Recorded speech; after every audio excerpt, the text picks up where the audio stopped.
Right, on a similar vein, the next session is a bit of a discussion, a bit of a Q&A between myself and Martin Duffy about some issues that we have around procurement.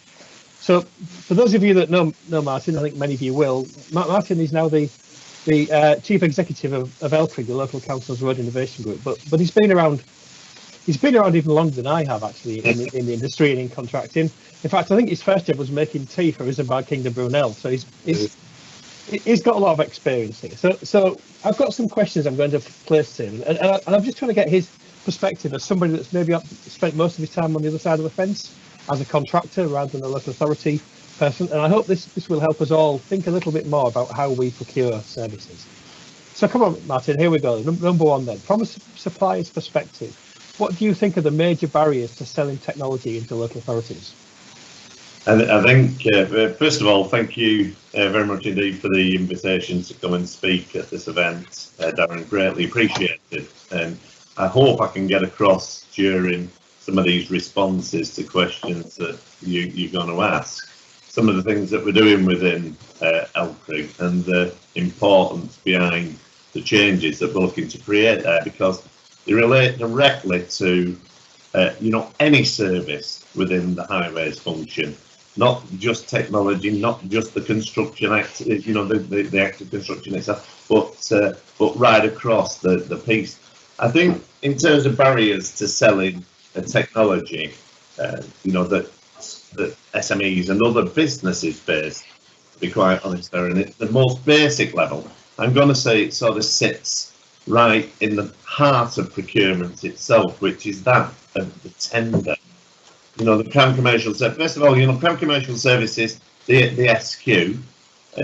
I appreciate entirely that every single question has its relevance. I know, however, that there have been more than one occasion when an SME has opened up that document and said, we can't fill this. It's daunting.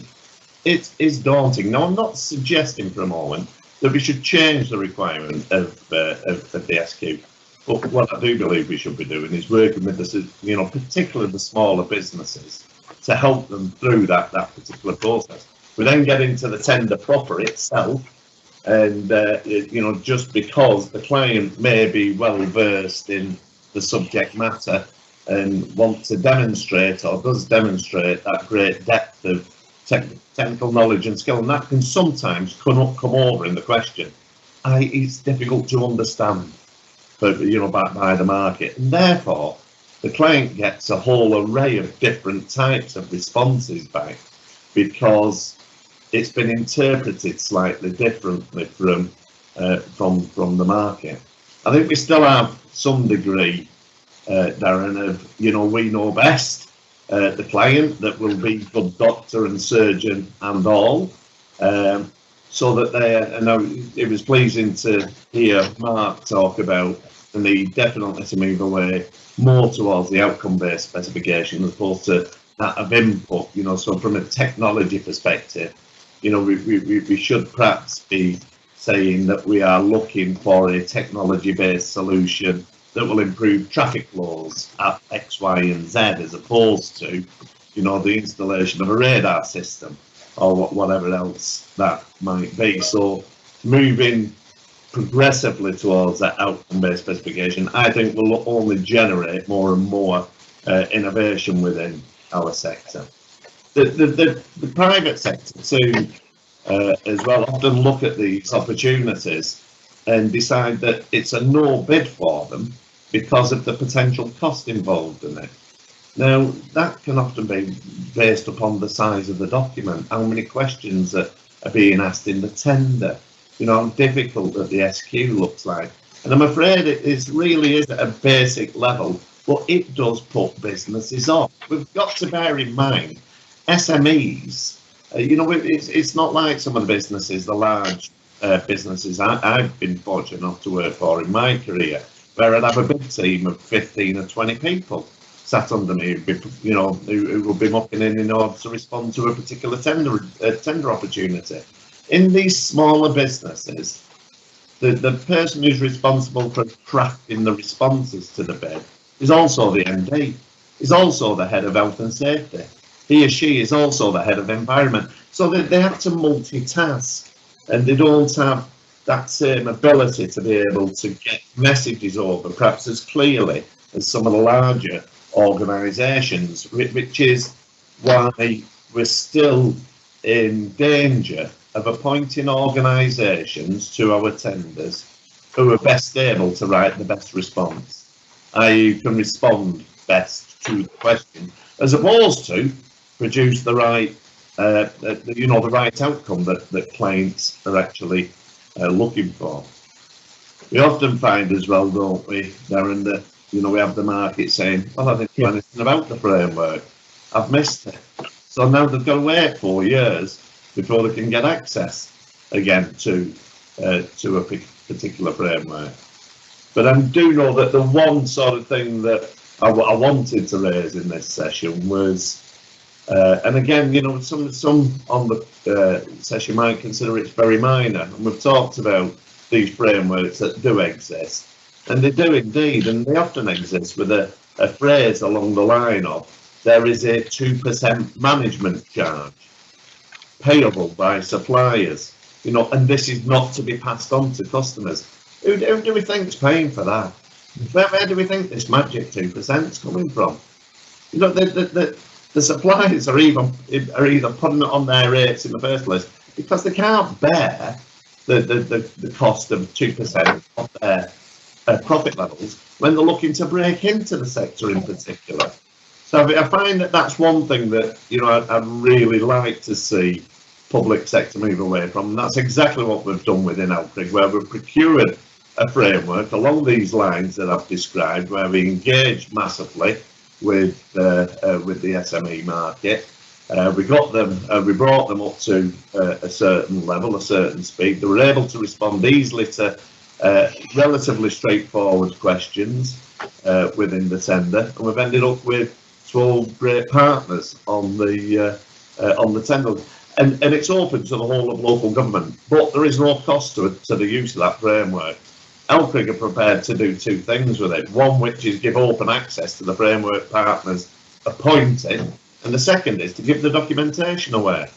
It's not a secret. It's good document. It's a good contract, so that other local authorities, should they choose, can establish their own similar frameworks. So I do think we've probably still got a way to come, Darren, in overcoming some of the barriers in order to really push those doors open. Great, thank you. There's a lot to think about there, but I think the basic message is, as Mark said, keep it simple. Understand what the other side wants and keep it simple. So going back to what you're saying there about maybe it's all understanding a little bit more about each other's perspectives. Something that we've been trying to wrestle with ever since I've been involved in contracting is how to make it all a bit less adversarial. Yeah. What do you think we could do to make suppliers and buyers work together better to improve the situation? Yeah, again, reflected on a few words that Mark shared with us just in the last presentation about market engagement. Now, market engagement, does that mean that we've just got to post the opportunity, in Contract Finder, and that means that we've told the market that the opportunity is there? It doesn't. We've got to go further than that, and Mark mentioned some of the techniques that are used to engage the market at those early stages. It's not an easy fix, Darren, but it is something that we do need to put substantial effort into in order to show and demonstrate to the market that we are open to business, that we are open to their ideas, that we would like to attract them into our sector. I think we've got to do more for the whole market at the during the tender process itself. We find that some of the tenders that I've been involved in, where I've been supporting private sector companies, and you look at the number of TQs that have been raised, and they're vast, and I mean it's significant number of TQs, and perhaps there's a reasonable proportion of them all relating to one topic. But wouldn't it be useful if the client then runs some form of tender workshop in order to make sure that the point was absolutely crystal clear, as opposed to just this iteration of written observations in a tender query sheet. So I think that we could do more in the tender phase itself. And then I think finally we should be, and it's the responsibility really of all those in client roles, I believe, to elevate SMEs and to elevate the sector, to bring the SMEs on within our market. So where do we find that they struggle with bids at this moment in time? And it might be around their health and safety management systems that they have in place, perhaps their carbon reduction processes or techniques, or even level of understanding of what they could be doing as a business to reduce carbon. The same with social value. We have to consider social value now in every single public sector procurement. You know, do all of our, particularly the smaller organisations, understand what that means to them and how they might be able to make that contribution that the client is actually looking for. And another area that I do know that they struggle with is that usually around cost management. So why couldn't we consider running some form of masterclass? It doesn't need to be exhaustive, but we could run these masterclasses, you know, in advance of procurements. And I think we would need to do it multiple times in order to make sure that we were, you know, accessing all of those SMEs that were looking to get into the market. Great, thank you, Martin. I think we might just have temporarily lost your video link at the moment, so we'll carry on, but you may have to do it audio.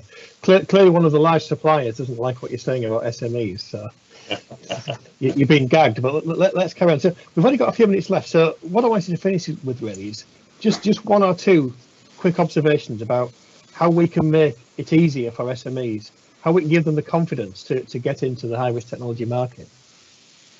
I think, yeah, Darren, giving them confidence would be to demonstrate that our clients are quick and agile to change in standards, as opposed to standing behind historic standards that, you know, in my book, still slow down the rate of innovation within our sector. Standards are good. I'm not saying for one moment that we shouldn't have standards, and they are absolutely necessary. You know, could we look at the mechanisms that sit behind some of our standards, and I think in particular things which I'd be more familiar with, which would be, you know, the APAS standards that we have for, you know, for products. You know, you sit down with any SME and talk to them about the difficulties that they've had about getting APAS approval, and they will tell you it's been a difficult journey in doing so. Now, you know, that could be for a whole host of reasons, but I do believe, you know, demonstrating that agility, Darren, around our approach to being receptive to, you know, changing standards, should we believe that the products and services that are being offered by the private sector could represent really, you know, much better value for us overall. Brilliant. Thank you very much.